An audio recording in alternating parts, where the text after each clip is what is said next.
This is my Divine Principle book, and today we are going to talk about the spirit self and the physical self. Okay, so corresponding to the spirit world, human beings have a spirit, and corresponding to the physical world, human beings have a physical body. Human beings have 5 physical senses and 5 spiritual senses, and they're able to perceive, and that means dominate, all things in the physical world and in the spiritual world. The physical body grows according to physical principles of the natural world. The body is programmed to grow. The spirit, on the other hand, is not programmed to grow. It will only grow based on man's portion of responsibility. As we participate in life itself, we grow our spirit with something called the vitality element. The physical body grows by absorbing nutrients.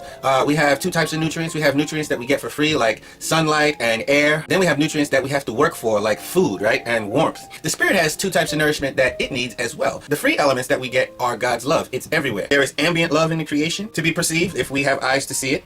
And spiritual growth is a matter of developing eyes to see that at different stages. And then there is love that comes from our parents. In an ideal world, we would have good parents, so that's coming for free. There are also elements that our spirit needs that are not free. We have to expend some energy in order to get them. Those come from our deeds. Now, if our deeds are good and beautiful in the sight of God, then our spirit will grow to reflect God's hopes. In our own unique way, we will be attractive to God because we reflect something that God yearns for because of our good deeds. But if our deeds are away from God's hope, then our spirit grows in a warped way, and universal goodness itself is perturbed by our presence. Our spirit can become warped and distorted, and the problem with that is it doesn't fit very well out of alignment with God. The only place that a warped spirit fits well with, although temporarily, is in hell with other warped spirits. But God had envisioned that we have an eternal heaven, so if we do things in a right and good way, it is right and good because it results in heaven, that perpetual motion type of relationship with God that brings ultimate, lasting, eternal joy. Now, if we do bad things that don't reflect that eternal joy,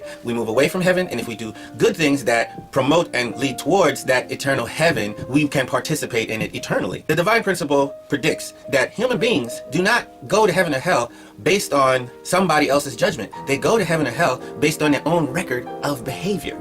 And then they typically judge themselves. So we're going to talk one more time about the spirit world and the physical world. Like, share, subscribe. Talk to you later.